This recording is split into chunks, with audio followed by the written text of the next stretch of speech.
I guess we must have ran out of subgenres of music. Oh no, we've still got new wave, country, trance, and a few others left. I just decided to bring back the old sad Auld Lang Syne because it was another sad year for movies, kind of, mostly. Yes, you know what I would say? Most of the calendar year had not great. Yes, you're right. Most of the year, pretty much 75% of it was really lacking. Yeah, and even that last quarter that was good also had a lot of bad.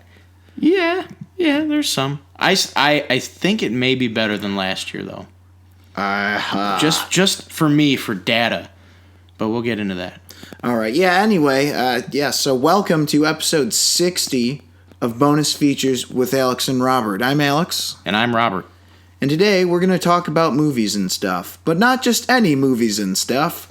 We're doing our end of the year review where we go through it all. Our favorites, our least favorites, our biggest surprises, biggest disappointments, all that kind of stuff. A big 2019 year in review podcast. So it's going to work a little differently this time. So no news or reviews. However, we're not skipping sports, but we're going to gloss over it rather quickly. For starters, the Bears are 8-8. They're not going to the playoffs this year. Yeah, and Conor McGregor is fighting Cowboy Cerrone on January 18th. People are still punching each other in the face, and football is still happening, but not for the Bears. That's sports. And now we move on to our big 2019 year in review portion. So we start off with something we like to call adjusted scores. Because sometimes you see a movie that's a pile of shit, and you lie to yourself and say, that was pretty good. It was like a 4 out of 5, and then you're like, no, it wasn't. Or sometimes it's just, little things change. Anyway, here goes. I'm going Spider-Man Far From Home. I'm going from a 3 to a 2.5. Okay. And I say that because when something is a 3, I should at least be maybe willing to see another installment. But with this, I have so little interest that makes me think, well, you must not have liked it that much, Alex. And I really... for the 10 minutes of cool Mysterio stuff, that didn't make up for a sort of meh movie overall. I hear what you mean. Not terrible, but just not great, the more I thought about it. So just a small adjustment, 3 to 2.5. It Chapter 2, pretty much the exact same thing. Okay. I thought about it, and it was the length. I can't justify giving something like that a 3 when it's that long. Sure. It's definitely long. And that long where it's like there's that many scenes that didn't need to be there or weren't that great. Right. It was a mixed bag. Oh, and just very disappointing as an ending to the other movie. Sure. All right. So do you have any of these, or is this just the Alex show? I stayed tried and true. I stand by my scores. I didn't adjust. Stand by your scores. All right, here's me being positive, though. Oh, okay. So I saw Once Upon a Time in Hollywood for a second time. Mm-hmm. Now, regardless that some prick was on his phone for, the first, 40 minutes. Jesus. Yeah, it was... it's just one of those things. Anyway. It shouldn't have to be one of those things, but anyway. But welcome to seeing movies now. Haha. I thought about it, and I don't know why I gave it a 4.5. This is a pretty clear, perfect score. I think it started slow, but I felt like the slow start was, it was worth it. Oh, you know what? I lied. What's that? I also changed my score. Because I just remembered I did end up giving this movie the same score, a 9 on my scale, and I also changed it as well. Oh, so for the exact same reasons. So we're both giving it a perfect score. Well, that's weird. Even though it's a late change of score, you know what that means. That's right. That sound we make at the end of movies, we both give perfect scores. Yes. Anyway, yeah, I just thought it was a slow burn, but slow burn done right. And that became more apparent through a second viewing. Same. All right. So next up, I got Hobbs and Shaw. Oh, boy. That movie's bad. I mean, I don't know why I couldn't just admit it. It's a 3. I had it at 3. I'm giving it a 2. Oh, wow. Because There were some really good action scenes, but then there were some really not good action scenes. Mm-hmm. And some of the back and forth, the more I thought about it, the more I realized I disliked it. Yikes. It was just bad to the point where I thought, please end this scene now. It's not funny. I'm imagining a certain plane scene. Yes, the plane scene. Jesus. Yikes. But the more I thought about it, there was little scenes like that scattered throughout the movie that weren't nearly as long, but almost as bad. Oof. I don't know. And there's too much CGI. Mm-hmm. You know? Like, dude, David Leitch, you're a good director. You don't need all this You don't need stuff. all this. Yeah, you don't need all this frills bullshit. I don't know. Just do the spy stuff more. Yeah. Yeah. Anyway, so next up is Hellboy's a 1.5 to a 1. A 45-second scene that I enjoyed of Lobster Johnson does not justify an extra half star. Good for you. Like, it's got to be like a really good scene Yeah. for an extra half star. For instance, the shootout in Black Hat. Awful movie, but god damn it, that shootout was so good it felt out of place. So that's my justification for that. Captain Marvel, 2.5 to a 2. I thought about it. It's similar to Hobbs and Shaw. I'm like, just admit it, it's not good. No, I don't blame you there. Like there's too much poorly shot action scenes in the second and third acts. Mm-hmm. First act is mostly watchable, so I agree. It's all right. It just the characters aren't very good. No, that's another problem. It's a low point in the MCU.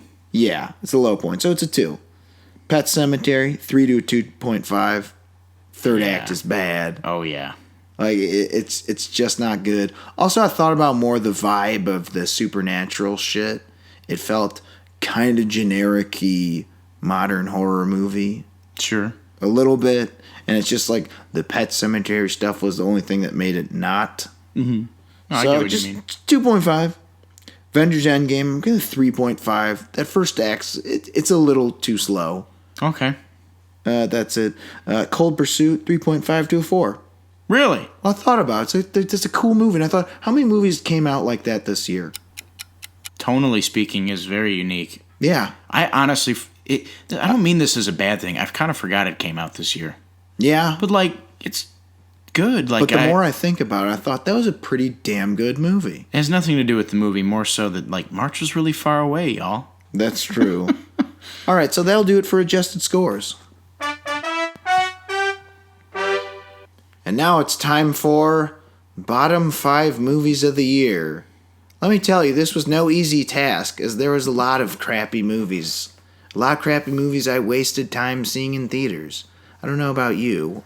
How'd that go for you? A lot of mediocre movies. Oh, no, there's also a lot of mediocre movies. For me, I saw more mediocre movies than bad, but let's just say, yeah, there was enough to fill up the bad list. All right, well, you know, normally I just have a couple of dishonorable mentions, but I'm just going to rattle them off. Ad Astra, Star Wars Rise of the Skywalker, The Night Before Christmas, Godzilla King of the Monsters, The Lighthouse, The Good Liar, Captain Marvel, Braid, The Kitchen, Gemini Man, Beach Bum. Oh, you saw Gemini Man? Yeah. Oh, yikes. No, it was not good. Those are honorable mentions. Yeah. Okay, wow. Yeah, no, that's what I'm saying. That's just the tip of the iceberg. And I guess our rules are for bottom 5 and for top 5. It has to be a movie that was both wide and limited release in the year of 2019. For example, 1917 doesn't count. Mm-hmm. So, bottom 5 worst movies of the year. Coming in at number 5 for me was Charlie's Angels. I thought it would at least be like an okay action movie, but it was really not. Because, well, let's just put it this way. When using Wing Chun style moves in a fight scene, there's the Ip Man kind, and then there's the patty cakes kind. Ooh, yikes. Yeah, the fight scene sucked, and the story was awful, and wow, was the script bad. And you know what? There's a certain someone who put her name all over it and wanted to be really sure that everyone knew she made it. Congratulations, you made a pile of shit. Someone who, prior to that movie, we kind of both really respected. No, I thought was cool. Yeah, that's what I used to think. You know, Elizabeth, what the hell's her name? Banks. No, that was not a slight. I did forget for a second. But Elizabeth Banks, yeah, used to be cool, man. What happened? I still think she's funny and she can really brighten up a scene with a good joke. But man, Charlie's Angels, I didn't see it because I heard how bad it was. Wow, no, it was just don't. I won't. Just remember her for being in Wet Hot American Summer and tasting like burger. Yes. No, it's a barbecue sauce. Oh, barbecue sauce. I want to make out. You have barbecue sauce all over your face. All right, so want to alternate? Okay. All right, so what's your number 5? Well, or first dishonorable mentions and number 5. So dishonorable mentions. The Lion King. It's bad. Do I have to go into detail on these? No, like it's a Disney remake. It sucks. We know. Secret Life of Pets 2. Ma, surprisingly. Yeah, I wanted to see that. I heard it was no good. It was no good. Yeah. Glass. Thank you, Shyamalan, for ruining a trilogy, really, that could have been great. Dora and the Lost City of Gold. I don't need to fucking You saw explain. that? Yeah, Why? I don't need to explain. There was like nothing out that week, and we need to see Well, a I guess movie. I can't really talk for what's about to be on my bottom remaining 4. 5 Feet Apart. Hellboy. Also on my... Wait, was that on your dishonorable mentions or no? Oh, that was on your adjusted Hold scores. your fucking horses, okay? And then Cats. You saw it? Oh my god! How bad is it really? You know what? It's on my dishonorable mentions. I've seen worse. Okay, so you had 5. You had 5 movies worse 5 than worse. this. Okay, 5 worse. And was the dancing any of it good? The singing? The singing's not bad. I mean, like the music is like fine, but that's not the movie really. The movie didn't make the music up for the most part. So okay, so but it sucks. It's pretty fucking bad. Is it the CGI? What's the main problem? It's boring. The story is fucking horrible. It's literally. I heard someone say like, yeah, it's just a bunch of cats introducing themselves. I'm like, that can't be what it is. It's fucking actually what it is. All right. Say no more. All right, so on to your number 5. My number 5 is, with pleasure, The Beach Bum.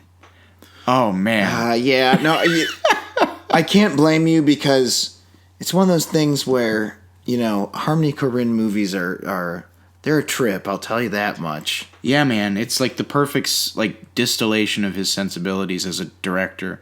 The plot is thin. The characters are just horrible. It's just the thematics are there, but it's so fucking daft and aloof and loopy and just unattainably odd and just kind of despicable at times. And I aside from 2 or 3 scenes the Creed scene is that's it. I gotta say that's one of my favorite scenes of the year. Aside from 2 or 3 scenes where I'm like, all right, this is kind of funny, or at least I can't fucking believe I'm watching this. What'd the tuba guy ever do to him? Yeah, what the hell? Yeah, what the hell? That lady? I fucking can't remember. Did they beat a woman over the head? No, it's like an old dude in a scooter in a hover round. They threw a bottle of beer at his head or some shit. And he sort of thinks about helping him, but then doesn't. Wasn't that immediately after they listened to Creed? Yeah, I think so. How inaccurate. Creed motivating people to do violent things against the handicapped. Just terrible. That's just inaccurate. No, but I stand by what I said. I blame him trying to have a plot in his movie. That's not for him. What are you doing, Harmony? His masterpiece, Spring Breakers, had no plot whatsoever. And no chair wrestling either. What the hell? Yeah, no chair wrestling. Come on, there's plenty of chairs on the beach. Lawn chairs, Yeah. All right, so number 4. For me, it's Hellboy. The more I thought about it, I thought, what was enjoyable about that movie? And I thought, absolutely nothing, including the fight choreography, the CGI. So there goes the action scenes. So there goes, oh, it's a dumb turn off your brain movie. No, it's a turn off your brain if you're a vegetable and you're on death's door movie. Yeah.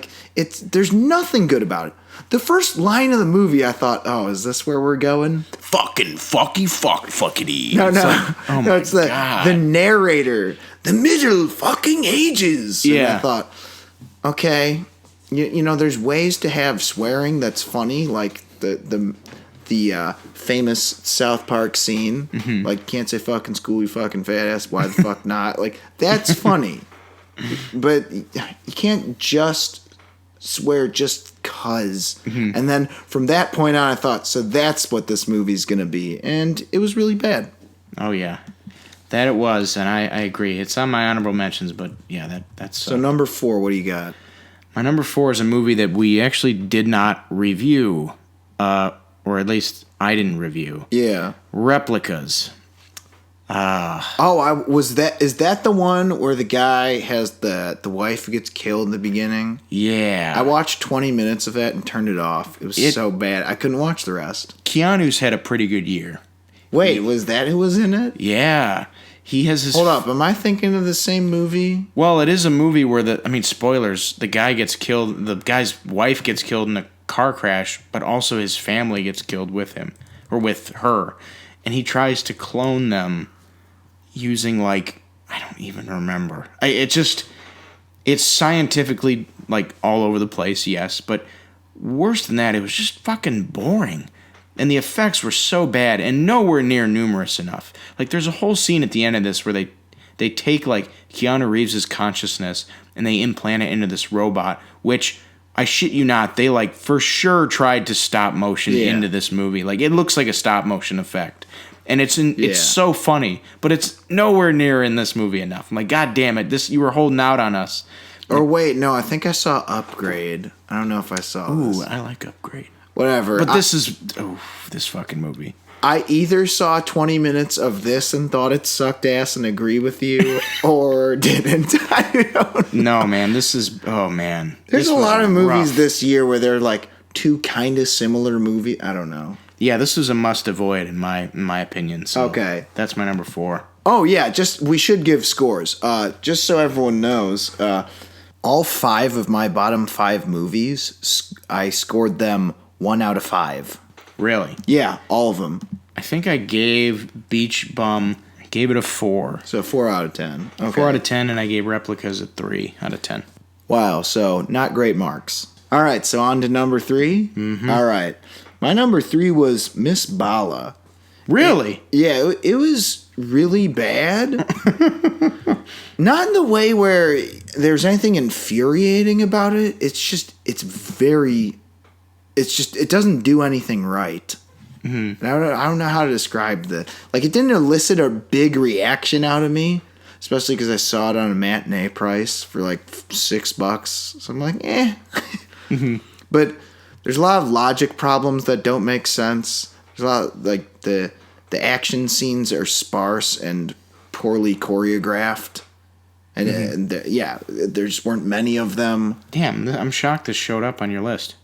Why? Well, I remember you said it wasn't very good, but damn, worse than Hellboy and what was the other? I told you it was awful. Charlie's Angels? Damn. I told you it was really bad. Yikes, that's no good.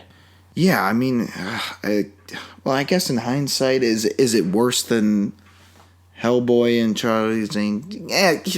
What the hell? I mean, to quote the Smiths' famous song, what difference does it make? All 3 of these movies suck. They're all ones. All right. So, yeah, it was just very dull. Yeah, no. Everything about it was dull.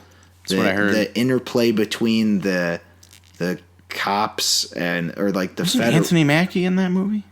For a few minutes. And then they have to do that. We're so sure you like this. We're going to make this a franchise starting thing. Ooh. We could use someone like you in the Force. Person who did nothing until the last 5 minutes of the movie. It was dumb. And the bad guys weren't intimidating. That was the biggest problem. There's a lot wrong with it. It was just a terribly put together movie. But not so much in the way where it elicits a really strong reaction. It was more something I'd say along the lines of, this was a waste of time. No, thank you. Yikes, Catherine Hardwicke. Yeah. But, all right, so you're number 3. Okay, so my number 3, I also gave a 3 out of 10. There's another movie that I did not review on this podcast. Right. Overcomer. Why would you go and see that? There's nothing else out at my theater that I hadn't already seen. Man. So, let's talk. Was it at least kind of hilariously bad? A little bit, but nowhere near enough. Okay. So, let's talk about, movies with, faith-based stuff behind them. Just a little bit. Sure. Do they have a right to exist? Oh, yeah. I think any movie has a right to exist. But for me, the best movies that have anything to say about faith or spirituality or whatever, they end up either discussing it in like a way that's like kind of oblique or in a way that's not very specific. So like The Book of Eli or like The Green Mile, I would consider like spiritual-ish movies.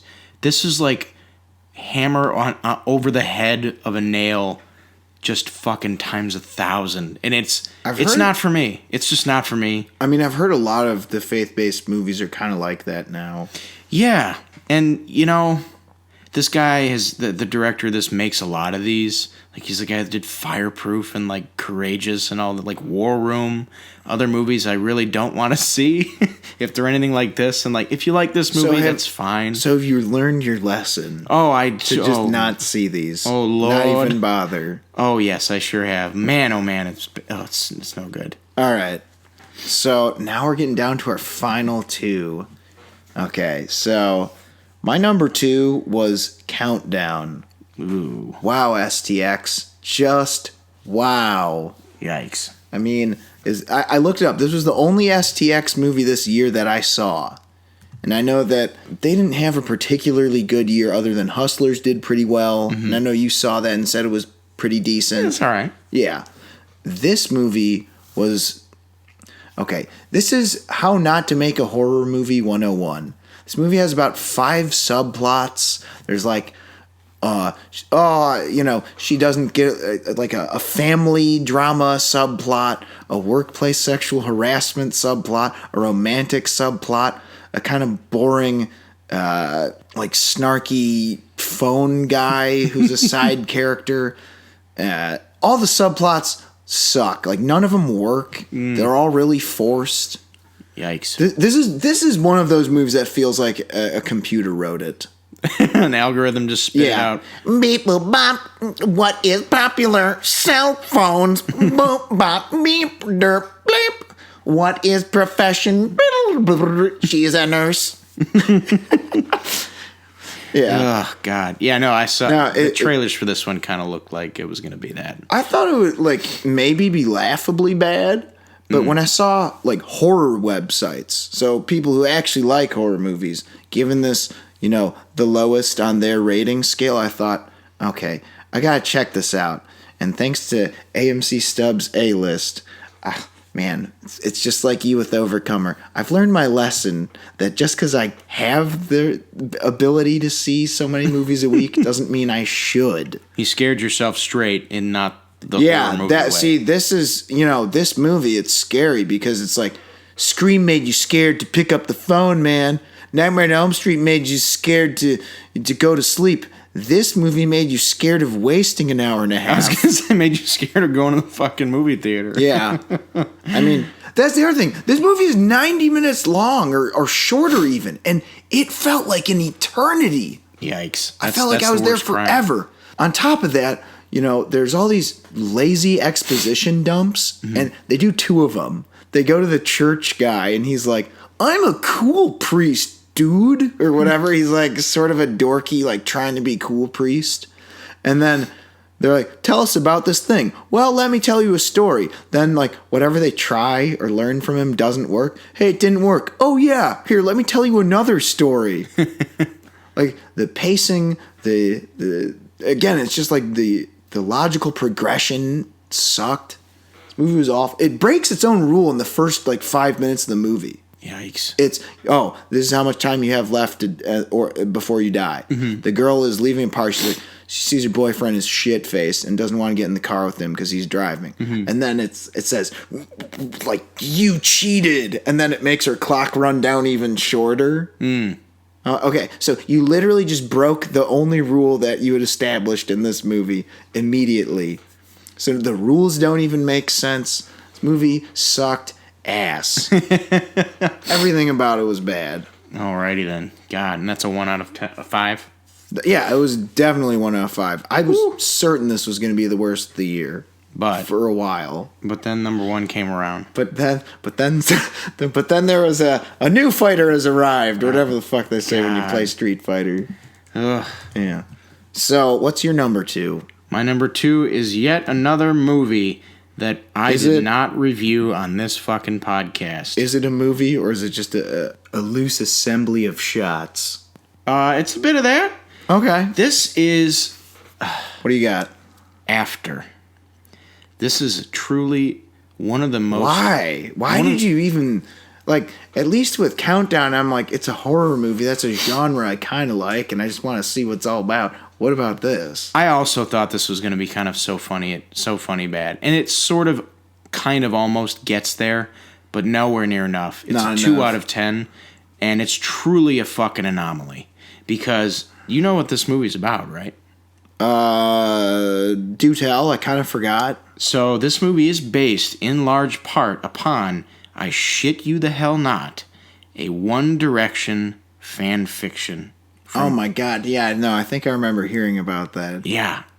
And it's basically just a fan fiction about, like, what if Harry Styles was a shitbag and, like, was an abusive boyfriend? She changed the names of the characters, and they made it into a movie. And I fucking saw it in the theater, and it was boring. It was fucking insufferably dumb. Like, why are these two people together? He isn't even really that bad of a guy. It's just so pathetic. And you know what? I'll probably see the sequel.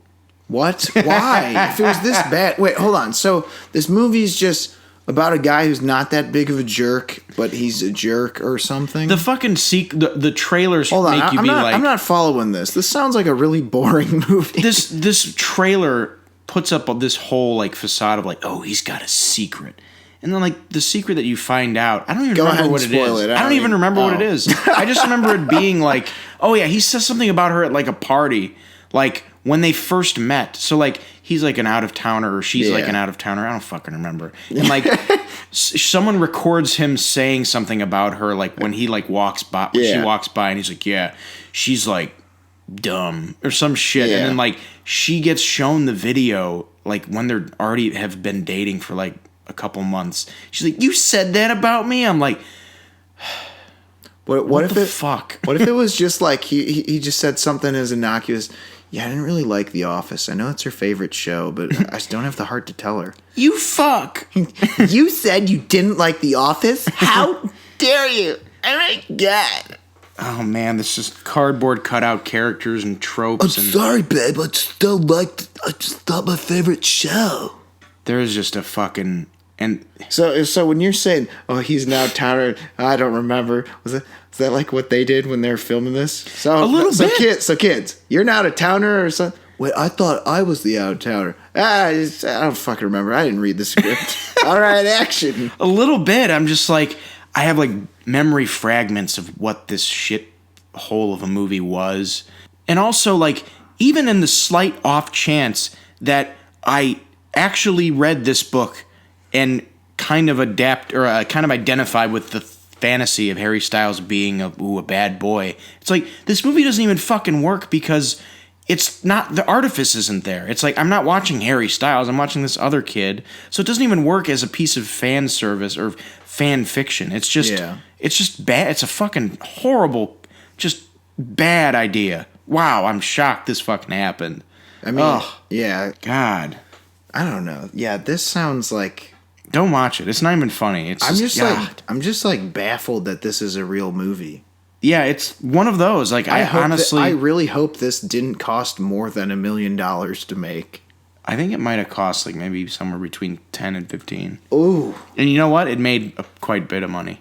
Did it really? I think it made like 30 or 40. Well, all right. It's getting a sequel, so there you go. Oh no, is it really? Yeah, it's called like After We Fell, or goddamn. But there's like 4 books. After Again. It's something like some weak sauce title. After. After, but like an after the after. Oh my god. Yeah, this sounds not good. Oh, all right. Oh god. Time for the number 1 of the year. The worst movie that I saw this year was Black Christmas. So I went in thinking, whatever, it might be an okay slasher or whatever. Actually, well, what am I talking about? I knew it was going to be bad, but I just didn't know what kind of bad.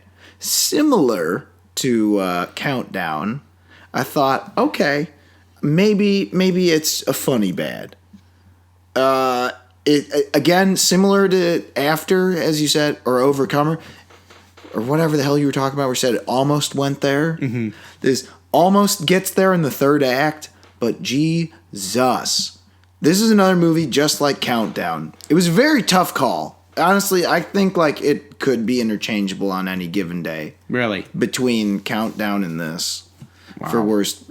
But this just takes such a big swing and misses and falls with a thud. This script is so bad. Honestly, you could record someone taking a shit and then... No, hear me out. You could record someone taking a shit and then convert it to Morse code. And the script would be completely incoherent. And it would still be a better script than Black Christmas. Also, there's no Billy. There's very little to connect this to Black Christmas, either of the older two movies. Right. And god damn it, does this movie just want to shout and talk at you? Like, yeah, I heard that. Jesus Christ. Like, I'm not saying you can't have a social message, but is a dumb slasher like that's not it's not the best way to convey it. That's all I'm saying. Yeah. And I mean, there's parts of the movie where I'm like, what am I watching? Like, I forget. I'm like, is this a horror movie or is this like people bitching at each other outside of like some fucking political rally? Like, it's awful. Mm-hmm. Like, there's nothing redeemable about this. The kills are really lame. The rules don't make sense. These super like evil, like the bad guys. They're kind of like I don't know. They're just like the bad guy frat or whatever. Mm-hmm. So they want to kill all the sorority girls. If they're supposed to be super strong, why are they so easy to kill? They even say that. It's like, drink from the chalice and you'll have super strength. Were these guys like the weakest fucking human beings on earth? And then they're like, no, I'm super strong. Oh no, I'm just like maybe an average strength at best. Oh no. Also, Killer 101. Maybe if I storm in this house where 4 people are standing in one room, I can kill all of them. It's like, no. Even Michael Myers, who's like freakishly strong, he kills his victims one by one. Like, this movie fails on every level. Doesn't follow the rules. Has a really lazy, what's it called? Like, supernatural element. Oof. Oh, by the way, the trailer thing is a fucking fake out. They don't turn into statues at all. Oh. Huh. Like, wow. It doesn't even live up to that. No, but it's like it's full spoilers. This movie sucks. Mm-hmm. So anyway, the only significant statues have is there's a part towards the end where the main character figures out how to break the curse, and it's by finding this magic relic. And as it turns out, it's like a statue of like the founder of the school, and the founder of the school is like an asshole or whatever. Mm-hmm. And she just chucks the statue on the bust or whatever the hell, and it breaks and curse is done. But my God, is it bad. Oof. Yeah, I'm glad I missed that one. Yeah. Ugh. Like, also, like, how scary is it when, like, they're just kicking all the killers' asses? Like, while they have this strong Superman potion or whatever the hell. Yeah, it doesn't make sense. And no blood. The kills aren't even shown. I know it's PG-13. Fuck this movie. Fuck PG-13 horror movies especially. Oh, just like Countdown was. That's no good. Starting to notice a trend that PG-13 horror movies just they aren't good. A little bit. It's not because you need, stab, stab, stab, like murder set pieces level violence, but like, come on. It's just like, it has to be scary. This wasn't scary. It wasn't even, it was just god awful. Somehow worse than the 2006 one. You know what? The 2006 one I've always like kind of liked, even though it's like bad. It's at least, you know what? At least knows what it is. It's a slasher movie. Okay? Like, we're not trying to reinvent the wheel or try and make some big, bold statements. Again, you can have social messages. It's just do a better job at presenting them. Agreed. Yeah. So what's your number one? I think we all know what my number one is. Okay. Let me guess. 1, 2, 3. The Night Before Christmas. Yep. This was an honorable mention. This was an honorable mention for you. This was actually, I think this was like, if I were to rank them, this would have been 6. I mean, Vanessa Hudgens is something of a streak going here. My least favorite movie of last year, right? Was Princess Switch? Princess Switch? It was definitely on there. She's definitely made the list 2 years in a row. Or actually, no, I take it back. My last one last year was Unfriended Dark Web. Yeah. But this was, I think, number 2. Or this was Princess close. Switch was. This... Or was it Show Dogs? Show Dogs is pretty fucking bad, too. Okay, anyway, go on. This is just a fuck... I said it already. Like, I consider movies like this to be a fucking assault. Like, on any and all other cinematic things. Like, you said... Assault. Like an assault. Like, you know where you said, like, you respected what Ad Astra was trying to do? Yeah, and I can say the same about Lighthouse. Those are 2 movies I thought were awful, but I can find something respectable. I can understand how people enjoyed those. I do not respect what this movie's trying to do. I think what this movie's It's just trying to spread some holiday cheer, you Grinch. God. What this movie's trying to do is just base and, like, not exploitative, but, like, just super fucking low. Like, I know what you're trying to do. You're just trying to draw in the saps and, like, play up every goddamn woeful beat and fucking cliche I've ever seen in any fucking movie like this, with this razor fucking thin concept that, like, I'm sure it didn't come about after the fucking title of this movie came out of the mouth of some smug fucking studio executive at Netflix. Like, there's and the thematic backbone that this fucking movie has is just so fucking shriveled and meager. It's just like, I bet my mom loves fucking Hallmark movies. Like, she would watch this and be like, wow, that kind of doesn't ring true or just doesn't fucking make sense. Yeah, I think there's a serious lack of sword fights. What the hell? There's swords in the movie. Oh my God.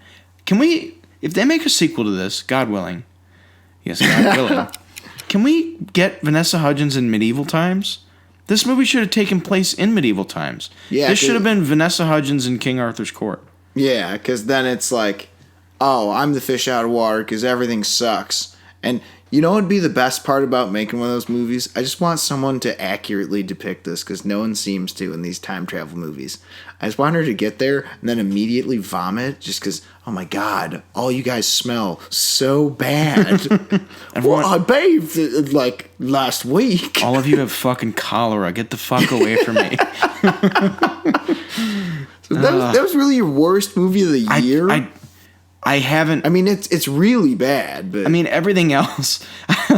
This was just a... God damn it. I mean, you could hear it in the review, man. Like, it was so fucking hard for me to watch. And I don't know why movies like this...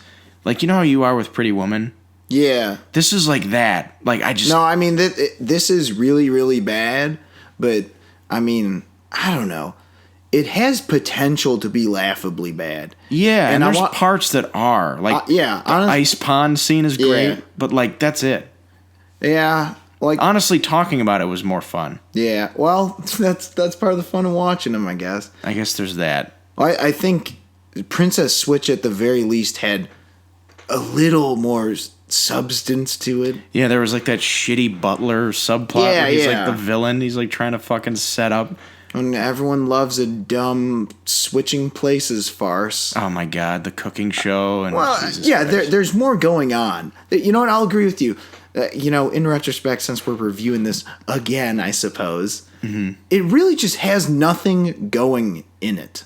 Yeah, like what the fuck is the main character supposed to learn? And the main character is, I would say, the knight character. Like he's constantly saying, like, I have this quest. I have to be fulfilled. I have to be... Why? The movie starts out, it's like, he's a very good knight. He's a great brother. He's a very nice person. The only thing he doesn't have, pardon my French, is a fucking slam piece. And, like, the only thing Vanessa Hudgens doesn't have is some wood.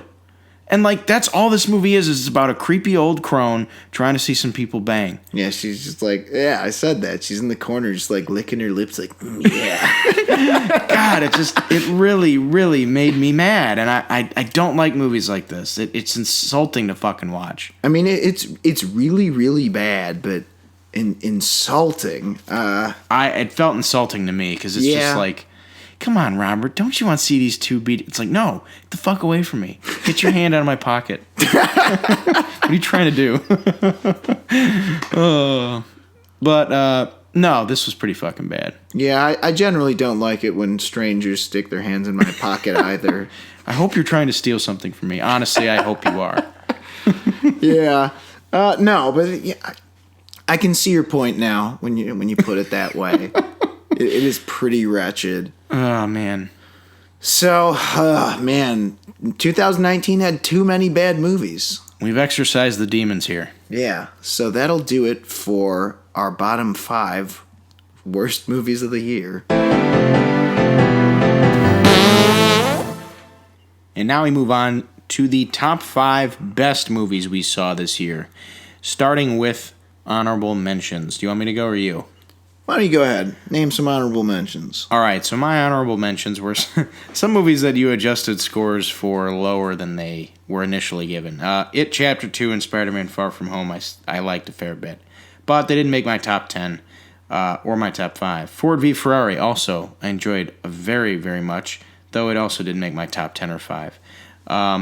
Dr. Sleep, really, really, really liked that movie. Another one that we didn't talk about on this podcast as well, Dark Waters, scared the shit out of me. Fucking wow, scary. Rocket Man I really liked. Avengers Endgame I really liked. Another movie we actually talked about the trailer for on this, Arctic.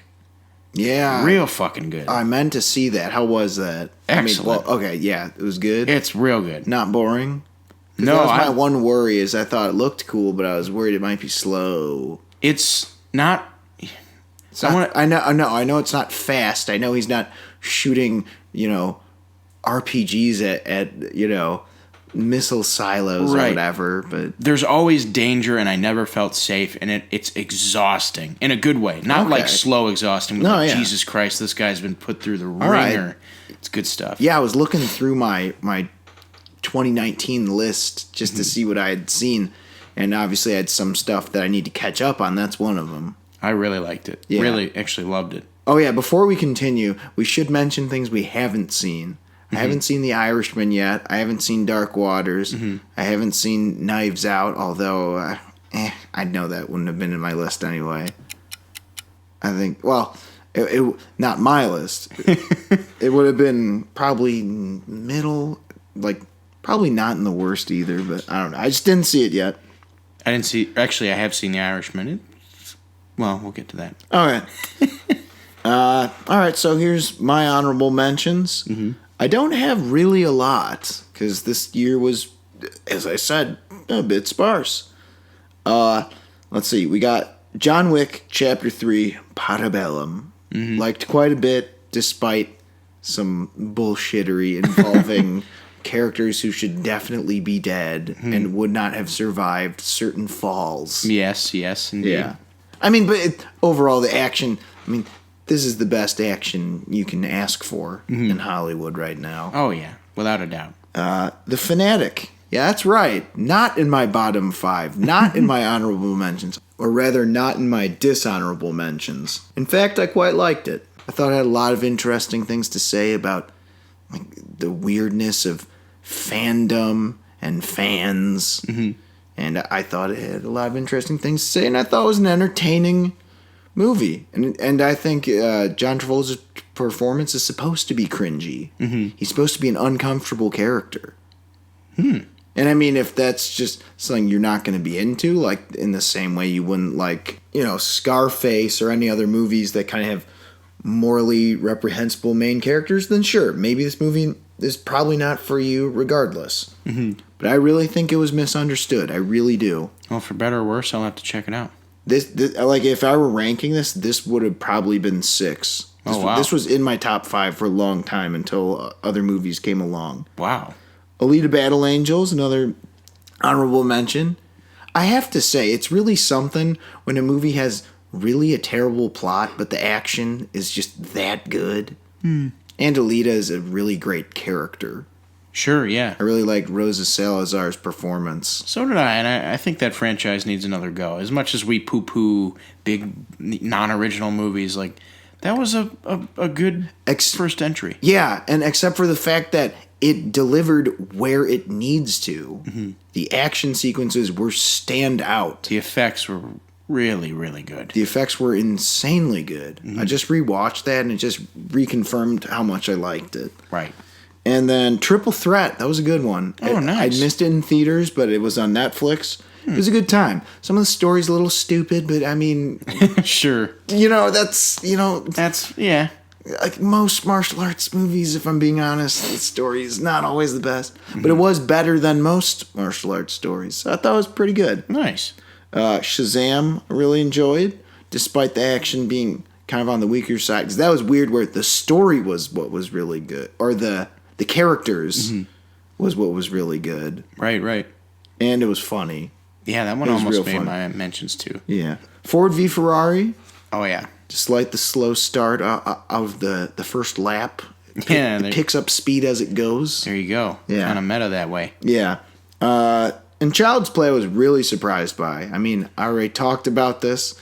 As you might know from our review, I talked a lot of shit about this for, like a year and a half? Yeah. But I liked it for what it was, and I think Child's Play is kind of a microcosm of what's kind of wrong with the movie industry in a weird way, even though it was good. Yeah. Because it was the comparisons were all, well, in the original Child's Play, this, and this didn't work. But if you just changed the name of the doll and the characters, you could have just called this something else, and it would have been judged on its own merits. And in that way, what it did with the AI and all that, I thought was really interesting and cool. Yeah, it kind of has no business being as entertaining and enjoyable as it actually is. Right, and see, that's the other things. I didn't want it. It's one of those things where you don't want it to start a precedent, but unfortunately or fortunately, however you want to view it, this didn't do very well at all. It did, like, really not good, which was weird because the marketing push was really strong. Huh. Yeah, I guess you can't just always throw money at things. Yeah, that's true. Yeah. Oh, yeah, and one more honorable mention. Obviously, Avengers Endgame. Oh, yeah. Now it's a good one. Can't tell the story of 2019 without it. Yeah. Well, that is something, isn't it? It's huge. Gigantic movie. Historical. The way it all came together. The fact that it happened the way it did 10 years later. The money. The records. Well, yeah, there's that too. If that means anything. Yeah. I guess I just wish that end battle was longer, if any. I wish that was like you'd taken some minutes out of the first act and made it like the 45-minute final battle, like fucking Middle Earth, like right. That's Return of the King. It should have been that long. I get what you mean. I mean, but other than that, I'm glad we got any of it. It was a fun time. I enjoyed it for what it was, and it was overall a good time. All right, so that's my honorable mentions. On to the top 5. Oh, my turn? Okay. Yeah. You mentioned a movie earlier. It's a movie that I wasn't necessarily looking super forward to, but I saw it, and I had I really liked it the first time I saw it, but I had a couple issues with the script. I saw it a second time, and it really just kind of solidified, like, yeah, I can overlook some of it. I gave this a 9 out of 10. It's my number 5 movie. It is Knives Out. I was shocked because we talked. Really? We talked a little bit ago about Rian Johnson and a certain movie. Well, no, that had nothing to do with. I just thought this trailer just didn't do anything for me. Oh, the trailer is supremely misleading. I'll give you that. It's okay. There's a huge part of the movie, like not even a huge part. It's like the whole structure of the movie is like. When you see the movie, you're like, oh, okay, so this is what we're going with. And without saying too much, all I got to say is the acting is so good. Yeah. And the story, like I have a couple problems with certain pieces of dialogue here and there, but the story, like as a constructed narrative, holy shit. It's just like, dude, it's like Maltese Falcon levels of complex. Oh, where you gotta see it a couple times to catch it all? Well, but it's like, it just gets really specific. Like, no, he was doing this when you thought that he was doing that. So when he did that, like, it's just, there's all the ins and outs, and it all makes sense, but it's just so multifaceted and well put together. And, I've given Rian Johnson, some flack for subverting expectations, we'll say, but he does it the right way here. He does it with a whole world that he just creates before your eyes. He subverts expectations as he goes with material and characters that we just saw created 20 minutes ago, instead of having to deal with it with oh, Luke Skywalker does what now? It's a lot easier to swallow. Oh, gee whiz. It's almost like a guy who's not suited for blockbusters does well at smaller movies. Yeah, I'm like, what a shocker. Bro, I would like more movies like this, please. Yeah. We need more movies like this. This movie did pretty well, didn't it? Did very well. Yeah. I was shocked at how well it did. Thanksgiving weekend release. It was really good, and I recommend it. Okay. My number 5 choice was an animated film. Oh, really?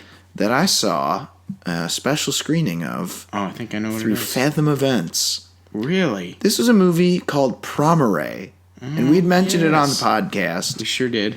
And this was really something else. I'm very jealous you got to see this. I tried to, but I couldn't. There was some scheduling shit, and I fucked up. You had 4 chances. I fucked up.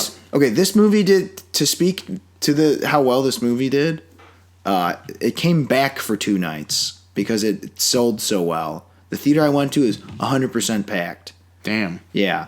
And another impressive thing about this, Studio Trigger, who makes, I think, Kill la Kill and some other, Gurren Lagann, some other anime shows. Okay. This was their first feature length, from what I heard. Isn't this based on manga, right? You mentioned? How the hell should I know? I don't know. I thought it was based on something, but... Yeah, that's interesting that is the first endeavor they have into feature length stuff. You know what? Bravo. Yeah. You made an exquisite piece of art. And I mean, yeah, there's little things in the script, like the one main character is kind of an idiot. Mm-hmm. He's very similar to the main character in Gurren Lagann. Okay. Or not the main character, the other, main character, Kaneda or whatever his name. Whatever. They're all named Kaneda. Kaneda! Tetsuo! Tetsuo! Yeah, anyway, so enough Akira references aside, he's kind of an idiot, and they just kind of make this kind of lame joke, duh, yep, he's an idiot. It's we get it. Mm-hmm. I mean, there's little things like that. It gets a little confusing as all hell. Well, I mean, in anime tradition. But I was having too good of a time to let it really bog me down. So I gave this a 4. Okay. It's just the artwork is really exquisite. I can't think of a better word to put it. And... Now, I usually have a problem with meta humor, but this steers so hard into it and gives so little of a shit about doing so that I found it justifiable. Mm-hmm. It's also what a weird concept. This superhero fire department has to put out the fire put out by these monsters called the Burnishes. It's a mutation that people catch. Oh, okay. It's very interesting. There's a lot of symbolism and shit and metaphors for how people treat people who are different. It's interesting. Yeah, it's a lot. It's more than meets the eyes in the trailer. It's really good, really fun time. I highly suggest it. If you're really, really not into the weeb shit, maybe steer clear of this. But I just like the colors. I just want to fucking see what this movie has in store for me visually. That's why I wanted to see it. It's a treat in a way that I it's hard to describe. It's the word epic is overused. This is going to be a bit of a bold statement. In terms of epicness level, it was on par with Endgame, with the grandioseness of the artwork. It was really good. Hats off to them, this being their first feature. Nice. They did a hell of a job. I'm going to have to check that one out, too. Yeah. Damn. Well, all right, moving on to number 4 then, I guess, right? Yep. This is another movie that... Actually, I don't know if we talked about this, but I ended up seeing it. I did not review it, but I ended up giving this a perfect score. What's that? This is a movie I did not expect to like that much, but I was intrigued by. Honey Boy.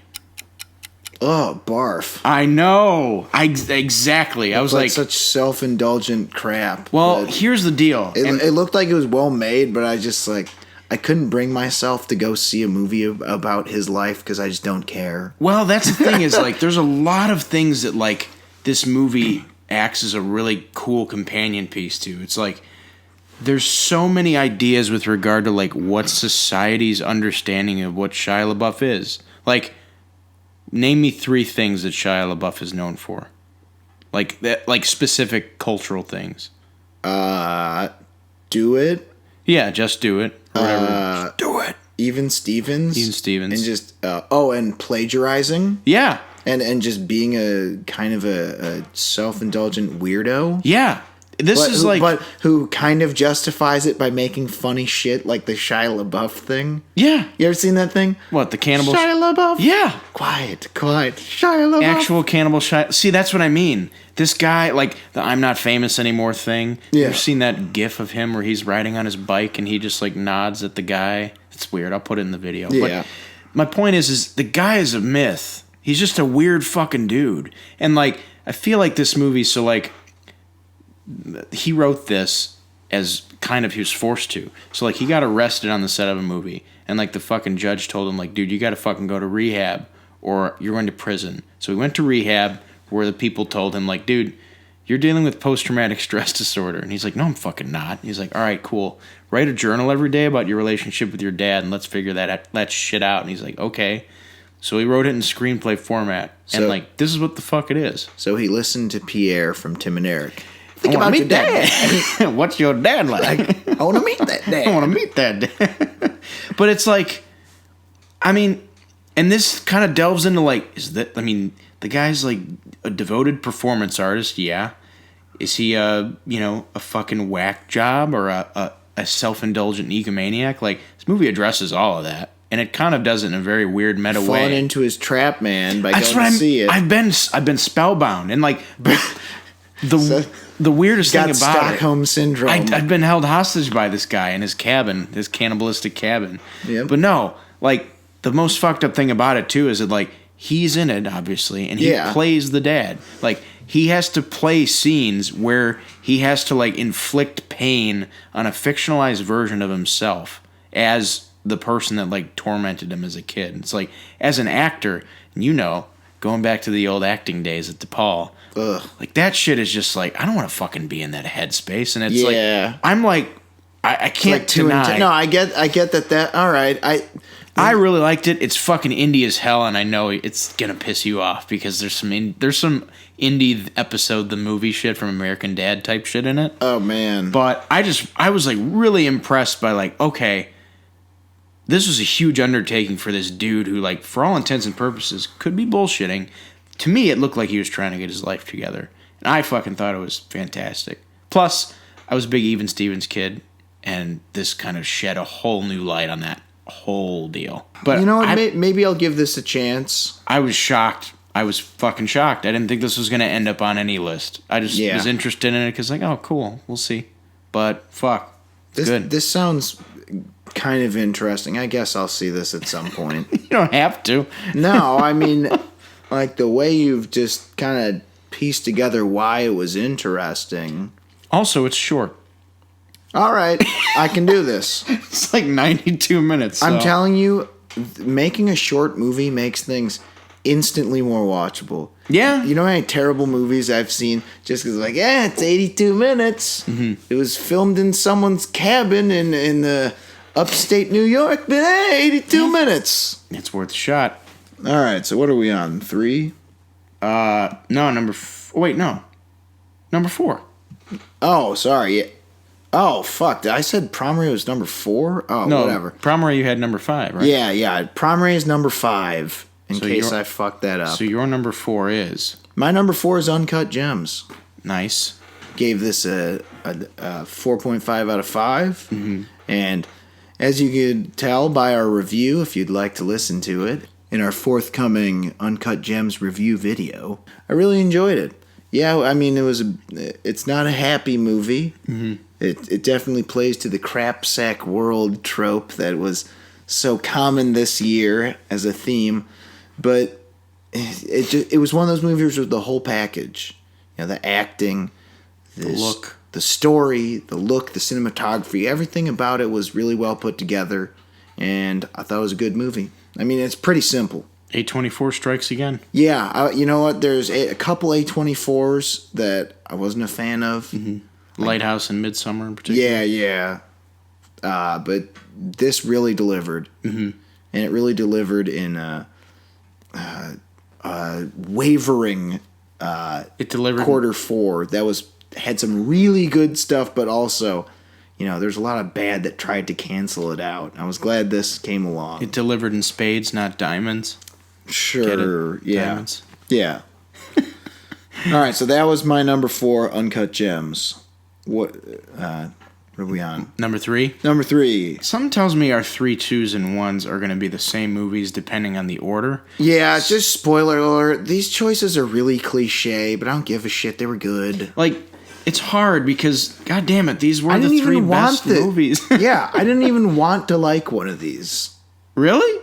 I didn't. Oh, yeah. Well, yeah, we'll get to that. Yeah, we'll get to that. My number 3 is a movie that I didn't even know about at this point in last year's canon of days. Yeah. Parasite. Yeah. I mean, where do I fucking even begin with this one? Man, oh man. So much is going on. So much is being said. Right. The acting is so good. In terms of tonality and genre blending, it's just like... It's one of the most skillful high wire acts of like... Yeah, we're going to make you really laugh in the beginning of this movie. And then the ending of this movie is just going to be so haunting and almost chilling. And it's going to put you in a really, not bad place, but just like a real place. It's all fun and games until shit gets real. Yeah, until someone gets stabbed with a fucking skewer. Yeah. But no, I love the way this movie looked. I love the way that I still can't tell. Like, I saw this movie twice, and I still can't tell if the way that the movie actually gets better looking as it goes on is just something I'm imagining or if something that's intentional. I've actually learned to really like the fucking score the second time around. Yeah. God, the acting's good. The shots, man, it's so goddamn well done. I really can't. If you haven't seen this, man, oh man, don't let subtitles deter you if you're scared by that sort of thing. Do not watch the dubbed version if there is a fucking dubbed version. Just don't. Yeah. Just watch this movie. It's just really good. I think any person could get something out of this. It's great. No, I agree. That's, it's like Uncut Gems, but even better with in terms of it being the whole package. Mm-hmm. I think it's also the way it handled themes. Especially some really resonant modern themes. It did really good job. And so many. Yeah, that's what's so crazy. Class, capitalism. There's so family. Yeah, loyalty. Yeah, friendship. It's just like there's so much shit. It's just so to use a screenwriting term, it's so pregnant. Yeah. With like shit in it. Like there's a lot in there to talk about. And what's so impressive is it does all of these things, but it doesn't feel bloated. The running time is perfectly fine. Mm-hmm.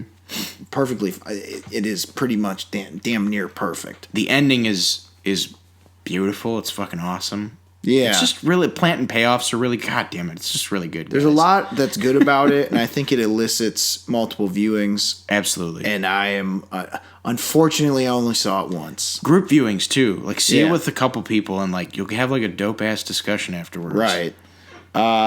So, my number 3 on the list, it's pretty cliche. I'm pretty sure everyone thought this movie was awesome, because it was good. Mm-hmm. Once Upon a Time in Hollywood. Mm-hmm. Now... There's something to be said about movies about other movies, but this did it in such a weird way. For instance, the scene where you're watching them shoot the episode, I was getting wrapped up in the story of the episode. It was just so weird. I thought, what am I doing? Like they're filming a scene about filming, but I was just so into it. But that helped build the legend of Rick Dalton. Yeah, I think all the scenes. All the slow moments helped build the legend of the culmination of the third act. Oh, yeah, for sure. And it's in terms of building a period, in terms of building a world, like this, shooting TV westerns in the late 1960s. It's just like, I bought everything that Tarantino sold and built in front of me. It's just so well evoked. Right. I mean, there's not a lot to say. I would say it's a great movie. It's a movie about building blocks. Yeah. One thing leading to another, and it's just you've perfectly assembled this beautiful tower that is this movie. it's going to be weird to do this. So, like, this isn't hijacking, it's piggybacking. Because, like, this is my number 2. So, like, I guess, I don't know. Like, whatever. We'll kind of lump them together. All right. But so I totally agree. What's your number 3 then? My number 3 is Parasite. Oh, I'm a dumbass. Sorry. 3 is Parasite. 2, Once Upon a Time in Hollywood. All right. So my number 2 is Parasite. Okay. We just discussed it. It's fucking great. Yeah, it's really good. I mean, yeah. We've gone in length. I mean, I think we both know. Yeah, and if you'd like to hear more, you can listen to our Parasite review, which is available now. Yes. So without further ado, our number 1 is 1, 2, 3, Joker. Holy shit! I didn't want to like this, and I'm like, it's such a weirdly repulsive movie, and yet here I am, just like. Still thinking about it. It's still in theaters. You want to talk about a movie that elicited discussion? Yeah. I saw this twice, and I had lengthy discussions about it both times I saw it with the people I saw it with. Still talk about it. Yeah. No, it was great to see him. It was so refreshing to have a movie where we're talking about not necessarily just the quality, like, oh, I liked this, I didn't like this, but, oh, why did Arthur do this, or why, How does this movie fit into the fucking zeitgeist of, like, what's going on now? Oh, see, that's kind of why I hate it, because it's like, it's the Chucky thing, Oh, yeah. It's like, here you took something, barely, very loosely made it Joker, and there's part of me that likes that, because, you did something different, but at the same time, I feel like a lot of the imitators of this idea... Oh, we can just say to hell with most of the source material or whatever, and then make something weird and different. I feel like that's going to backfire a lot. I hope they don't, because I think for me, this stuck into a very nice Goldilocks area where it's like, it's just enough its own thing, but it's also just enough adherent to certain lore beats. Like, things you expect to see happen. Like, you expect to see a character's parents get killed. And it does happen. It doesn't happen the way you think, but it happens. Right. And it fits in a version of how this story would unfold in a comic book, in a graphic novel. And I also loved how everything. I mean, this is kind of like the confirmation bias Olympics for me, because, like, this is my most anticipated movie of last year. And it fucking is my favorite movie of last year. But, like, I love how it just ended up being everything I wanted it to be. A.K.A. anti-everything that's trending right now in fucking movies. It's not a crowd pleaser. Yeah. It's not very aesthetically, like, flashy or, like... Though it is beautiful to look at. It's just very grimy and, like, gross to look at. It's kind of weirdly, like... I don't know, man. Like that's why I said it's this weird, repulsive movie, and yet you just can't turn away. This movie, I can't believe this. I was like shocked to the core by it, just because I was not ready for it in a weird way. I'd heard all this hubbub about it, and I thought, whatever. And I'm like, man, like it wasn't what a lot of people were saying, like, but at the same in a good way. Yeah, in a good way. But at the same time, I was like, whoa. Yeah. This is, as I said it before in our review, this was basically Henry, Portrait of a Serial Killer, but made for a mass audience. And it made a fucking $1 billion. It's just a searing, bile-spewing middle finger just screaming fuck you to everything about movies right now. Yeah. And it's not that I want all movies to be this, but sometimes you need it. Yeah, sometimes you need a kick in the ass. Yeah. To just to change things up and just to prove that you can make other things that are out there and make them popular. Yeah, he sort of used a fictional character that's about like 7 years old and has had millions of versions. But that's not my point. Right. But that's also kind of one thing that bugs me about it. Yeah, it's like it kind of feels like IP. Yeah, it's like, but man, did they try. Who knows how popular this would have been without it. Right. Or whatever. I mean, like, the thing that blows my mind is that this movie made $1 billion.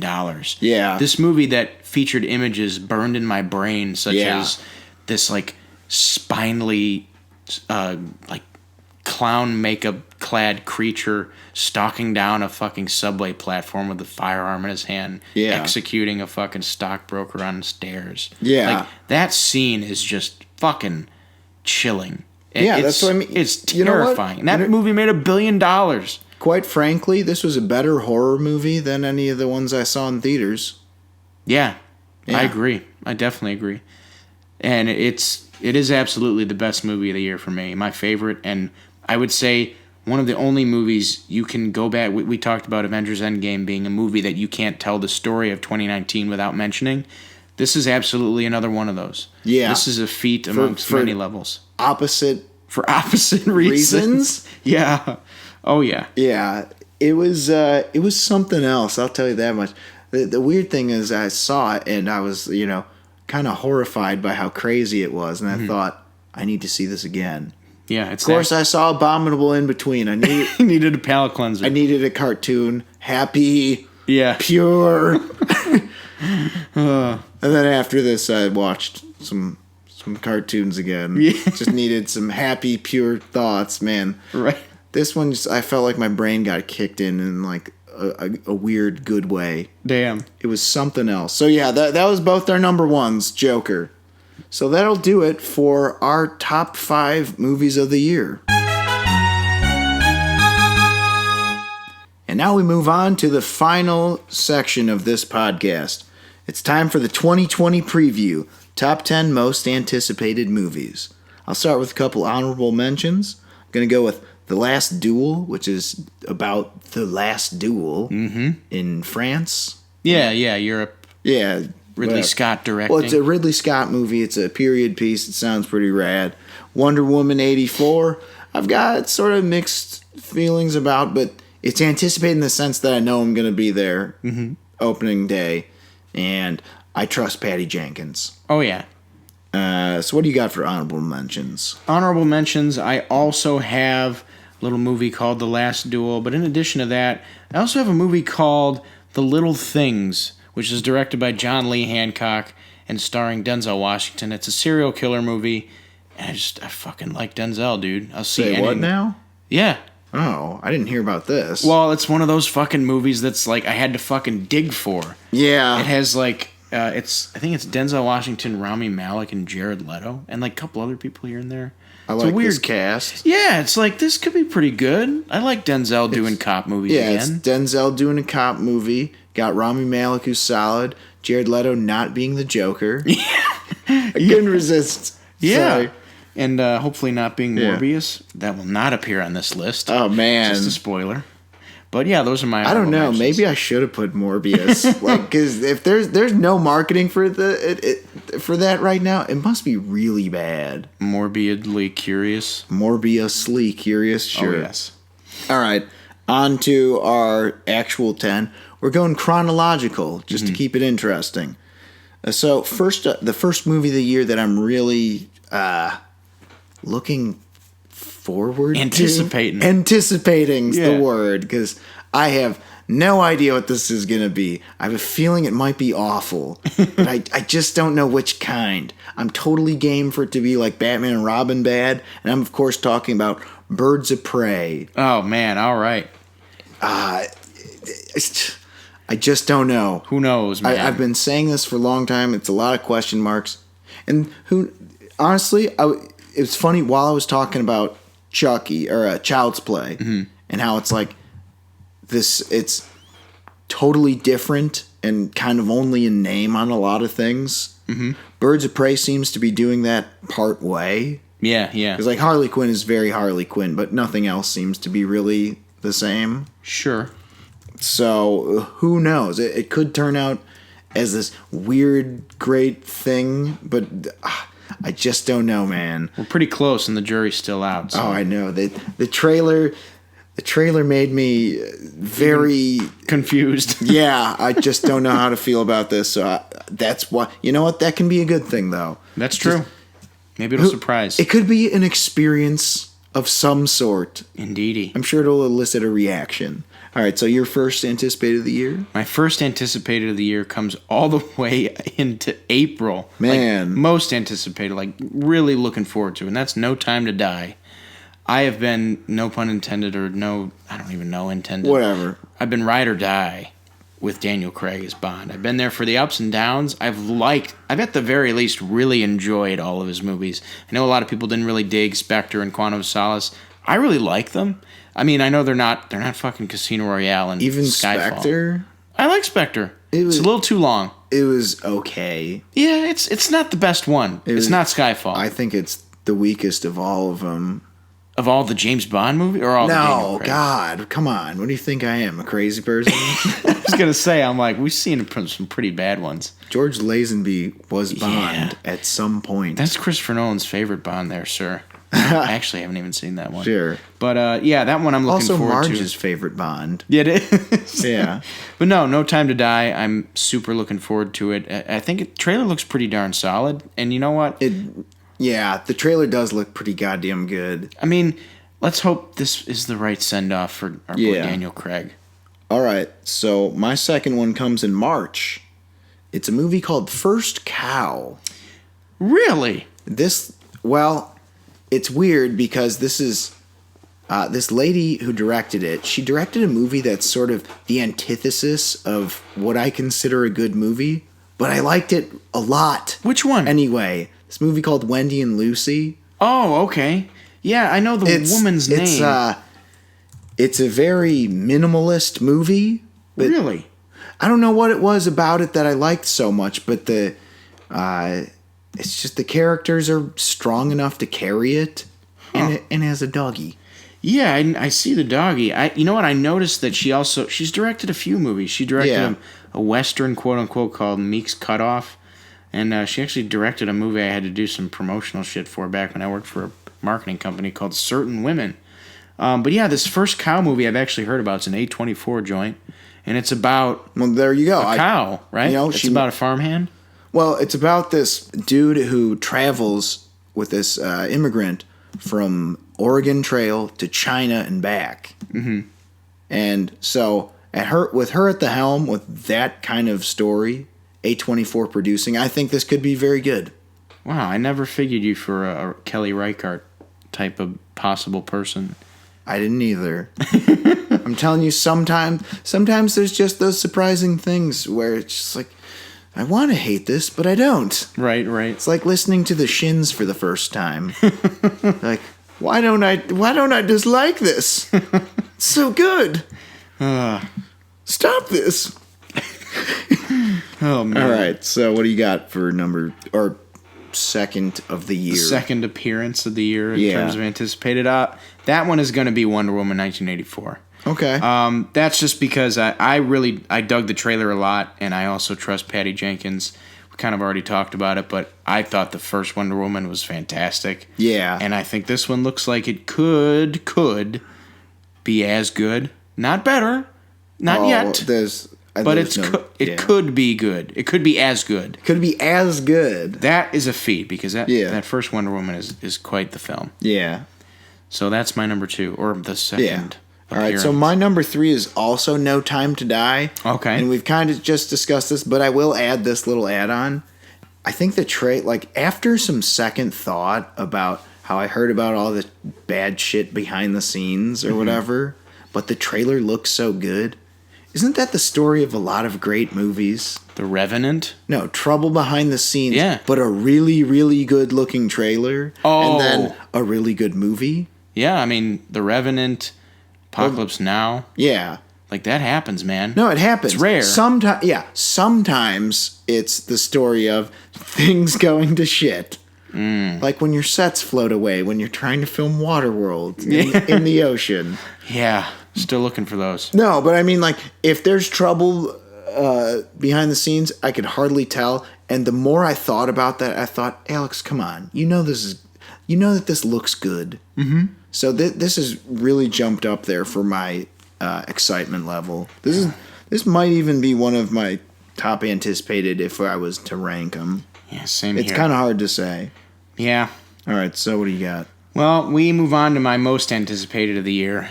It shows up all the way in July, and it is another testament to the fact that I am a big boy, a big old Christopher Nolan sap. Tenet.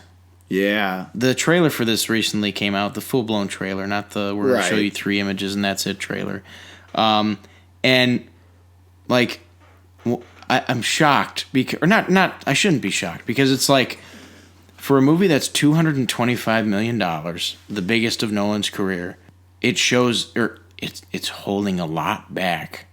Does that look like a 220? You saw the trailer. Yeah. Does it look like a $225 million movie? It looks expensive. I mean, it looks sprawling-ish, but like, they're holding back. Like, there's stuff that's like, there has to, like, yeah. And they show you glimpses, like the shit with the car, like flipping, like, okay, so there's time travel, right? Or not really time travel. Like, time is moving forwards, but people are moving backwards through time, or vice versa. There's some crazy shit going on, and I really couldn't figure out what the hell was going on, but I thought, you know what? This looks cool. I obviously trust the director, so yeah. I'll go with it. I mean, like, if there's a director that I can handle, like, time travel is a fucking risky business. Yeah. But, like, if there's a director who I trust with that concept, it's probably the guy who's done it sort of 2 times before and done it pretty well. Yeah. Like, there's time fuckery in both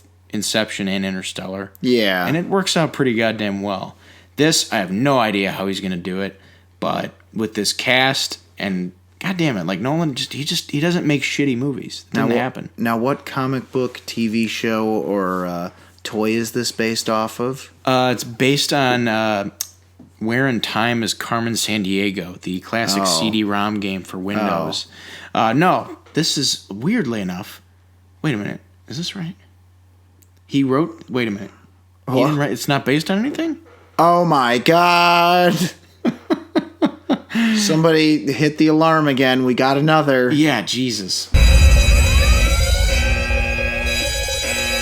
We've got another original idea for a movie. This can't by be. An auteur director. This can't be. Could it be that these still exist? Yeah. They're out there.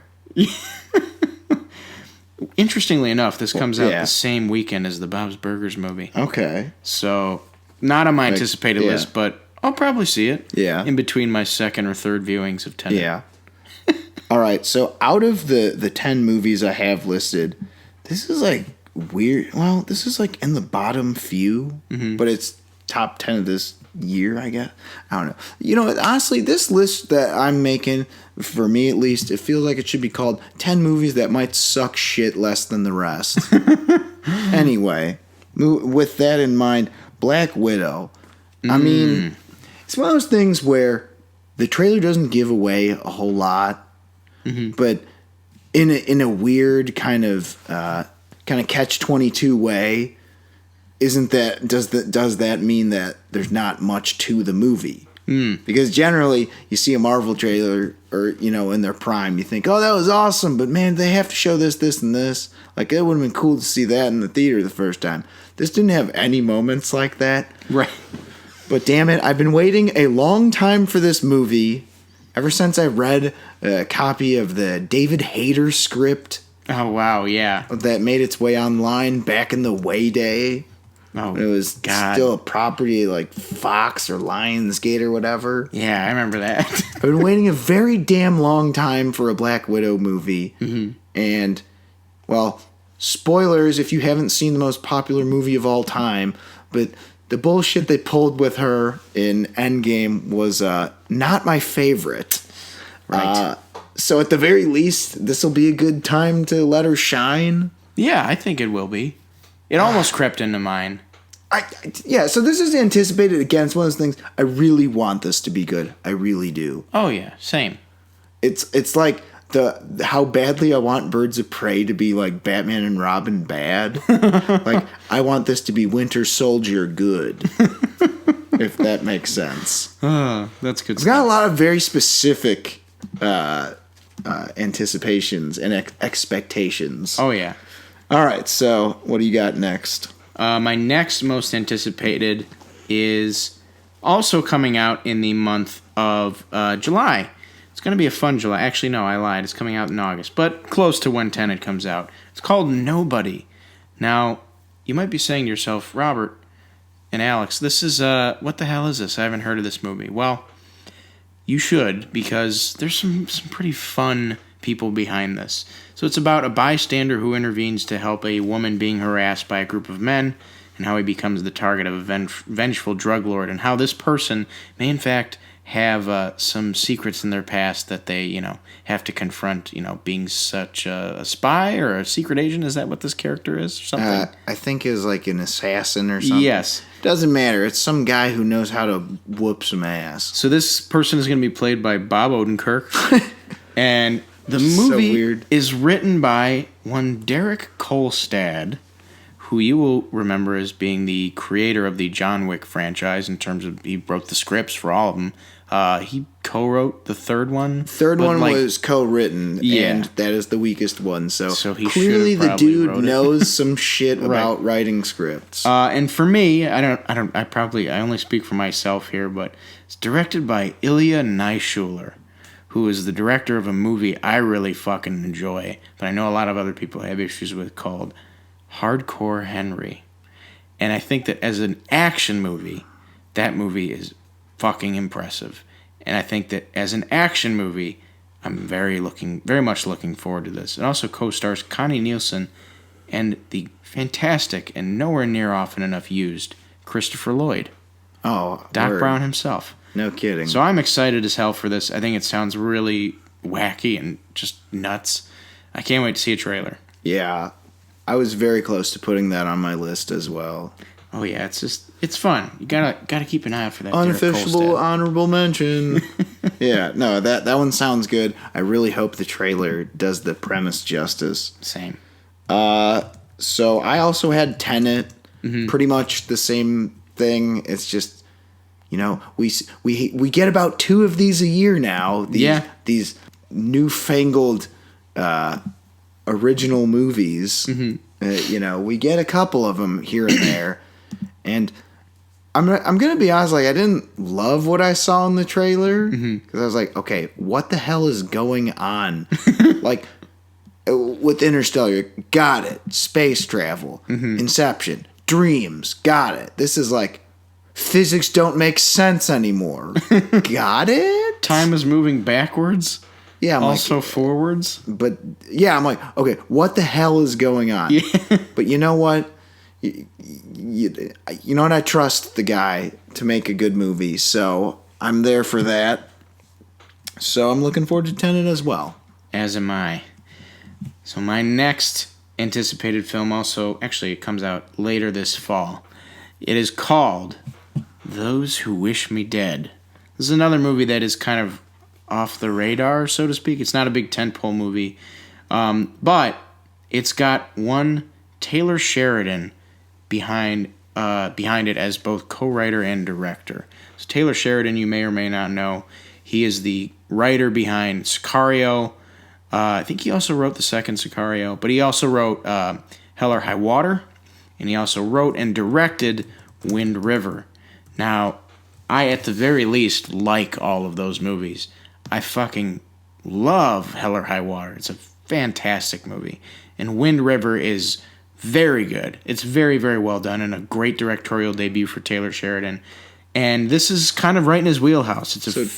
It's a female-driven neo-western set against a wildfire in Montana. A teenage murder witness finds himself pursued by twin assassins in the Montana wilderness, with a survival expert tasked with protecting him and a forest fire threatening to consume all of them. That sounds right up the alley of Taylor Sheridan. So if I'd known about this movie's existence, this would have been on my list as well. Well, wait now. Yeah. The cast might deter you a little bit, because I know you have feelings, but...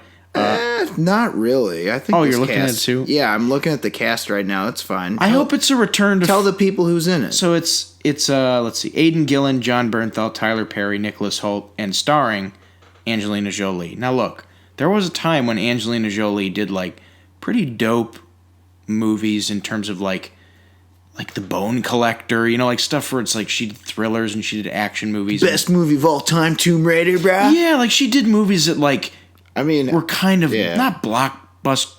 This is going to be a blockbuster. She was a gigantic star. Yeah, I get your point. She's kind of laid low for a bit. Mr. and Mrs. Smith, You know, I loved Mr. and Mrs. Smith. Yeah, so I'm hoping I know a lot of people like shit on it for no reason, but I thought it was a great, fun ass movie. So the combo of like Taylor Sheridan, who's a guy that's like up and coming that I really fucking like as a filmmaker, and this cast, I'm down for it. Right, that's a solid choice.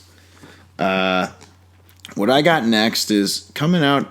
If I'm not mistaken, it's either no, it's not the same weekend. It's the same month as Tenet. Mm-hmm. I'm looking forward to the Bob's Burgers, the movie. Oh, I mentioned it. You really? Yeah, because I thought about something. Remember how The Simpsons was getting kind of shitty right as The Simpsons movie came out? Mm-hmm. And I thought, well, maybe that's, maybe the movie was kind of the last hurrah of sorts. Mm. Or, I mean, it wasn't, obviously. Mm-hmm. 40 seasons later or whatever. Right. I don't know. I'm thinking, like, I haven't really loved the newer seasons of Bob's Burgers, but as a show and just as characters in general, I love the show. And, I think it's about damn time it had a movie. I agree. Also, I'm really curious to see the trailer. I'm hoping it's a 2D, just regular traditional animated movie. Since so do I. We get so few of those. Mm-hmm. And I don't know. It's cool to see another cartoon movie cartoon show get the movie treatment. Oh yeah, I agree. The Simpsons movie is really good. The South Park Bigger Longer Uncut is legendary. Yeah. So hopefully this can be another one of those to restart that. I don't know if it was ever a trend, but just restart that whole idea of the TV show getting the big screen treatment. Here, man. That movie or that show is sort of underrated, and it's not fair. I mean, it people really like it. It has such a unique sense of humor. Oh yeah, for sure, and I hope it's on full display when it comes out in July. Yeah, and to see a full length movie of that type of humor sounds great. Absolutely. Sign me up. Absolutely. Yeah. So my next most anticipated is it comes out in December. This one is Denis Villeneuve's Dune. Now look, man, he's done a lot of smaller scale stuff, like Prisoners is smallish, Sicario is smallish. Yeah. Arrival was bigger, but Blade Runner was a big test for him, Blade Runner 2049. And that proved to be like not only just a very technically like very well put together movie, but God damn it, some people were even saying it's, and I've actually seen the first Blade Runner, but people are saying like it holds a candle to it, if not, it's better than it. And I know you're not a big fan of it either, but like that movie is like worshipped by people. And I've seen the Blade Runner sequel, and it is fucking amazing. And that dude can do spectacle like nothing I've seen before. So for him to go to Dune, which is no easy feat, we saw David Lynch try it in the 80s with the soundtrack by Toto. And it was okay. Like, it's not a great movie, but it's an attempt. That's what I've heard. This is going to be something else, I think. The cast is insane. You got Timothée Chalamet, Rebecca Ferguson, Oscar Isaac, Josh Brolin, Stellan Skarsgård, Dave Bautista, Jason Momoa, Javier Bardem. It's insane. Yeah. It's going to be a crazy movie, and I can't wait to see it. All right. That was close to being on my list, but I don't know. There's only so few of these movies I'm really, really looking forward to. I feel like that I need to see a trailer for that to know for sure. Next up, I got The King's Man. Again, I thought I was done with that series in general after the last one, Golden Circle. But this is a prequel, and it just looks like a kick-ass action movie. I agree. I mean, I like the period. I don't really have a lot to say otherwise about it. So I'm pissed that it's not coming out in February. Yeah, that kind of blows, but it also makes September a little meatier, I guess. That's true. That's all I got to say about King's Man.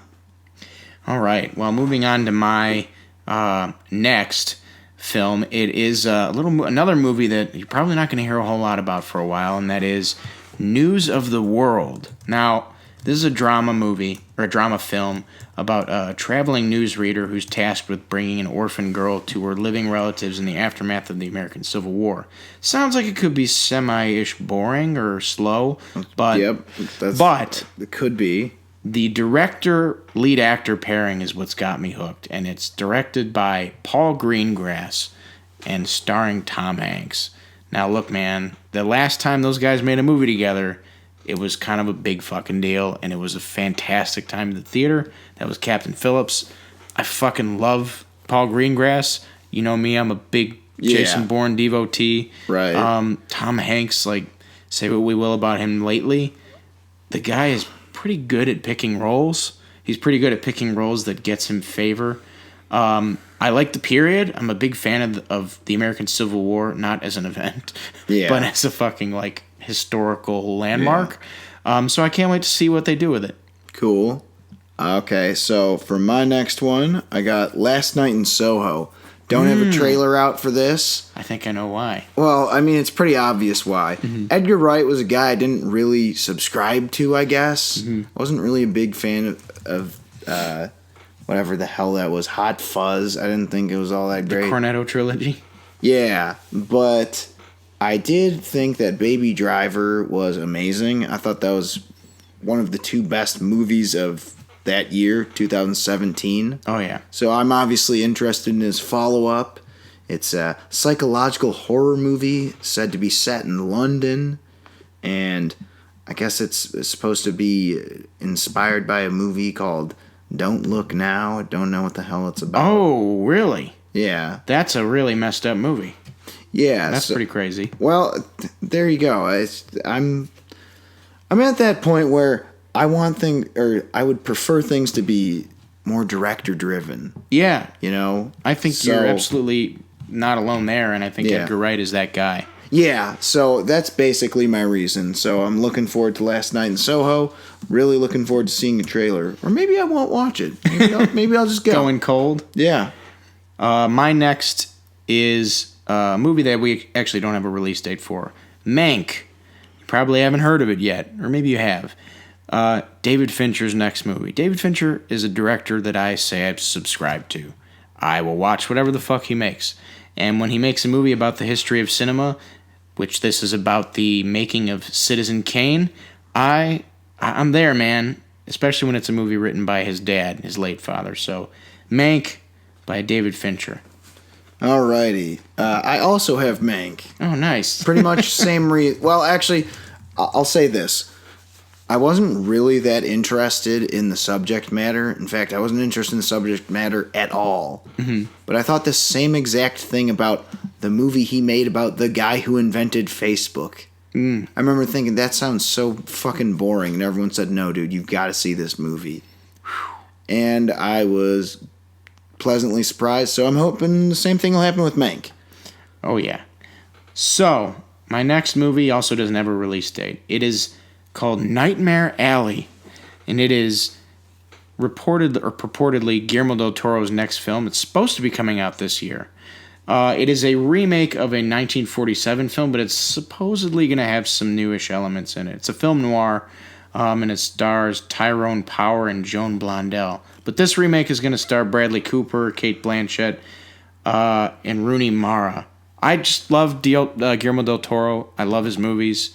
He's a really visually fucking expressive director, and I can't wait to see him continue this trend of dope movies that he's been making as of late. Yeah, I gotta be honest, I've barely seen any Guillermo del Toro movies. That's okay. I've been meaning to. Maybe this will be one I see. So for my final choice, this one also doesn't have a release date, but you know what? It's called Jolt, and I'm just going to read you guys the... do you have it pulled up? I do have it pulled up here. Robert, just read to the people what the tagline or the synopsis of this movie is. A bouncer with a slightly murderous anger management problem that she controls with the help of an electrode-lined vest she uses to shock herself back to normalcy whenever she gets homicidal. After the first guy she's ever fallen for is murdered, she goes on a revenge-fueled rampage to find the killer, while the cops pursue her as their chief suspect. Need I say more? No. Starring Kate Beckinsale, and that's the plot, so I think that sounds awesome. I think so, too, and I think it sounds pretty goddamn hilarious as well. Yeah. My final movie is Macbeth. Now, you're probably saying, what? Another one? Well, look. This one is going to be directed by, I think it's Joel Coen. One of the Coen brothers is directing it, and it's going to star Denzel Washington. Now, look, I already mentioned Denzel Washington before. I subscribe to the dude as well. I will watch anything the guy's in, and I'm a big Macbeth fan. It's like one of the only Shakespeare things I don't think is kind of lame. And I love the Coen brothers. So, and I this is like a match made in heaven for me, so I can't wait to see it. Okay.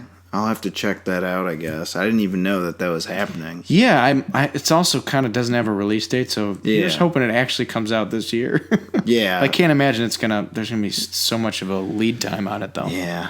So I guess that'll do it for our top 10 anticipated movies of the year. And that'll do it for this podcast. We hope you've enjoyed this episode of Bonus Features with Alex and Robert. I'm Alex. And I'm Robert. You can make sure to find us at all our social media, to drop us a line, and subscribe to all our channels and all that good stuff. So you can find us on Apple Podcasts, Facebook, YouTube, Shout Engine, Spotify. Oh, yeah, and Twitter. Oh, yeah. Oh, yeah, right. That's there, too. Yeah, and you can find all of those by searching Bonus Features with Alex and Robert. Oh, except with Twitter. You gotta search Bonus Features AR. Anyway, so that'll do it. See you all next time. Have a happy new year.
Just reboot everything, don't do originals.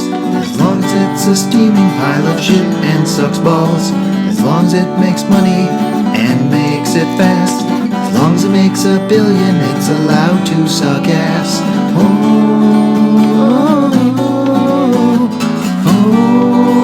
You should do movies suck.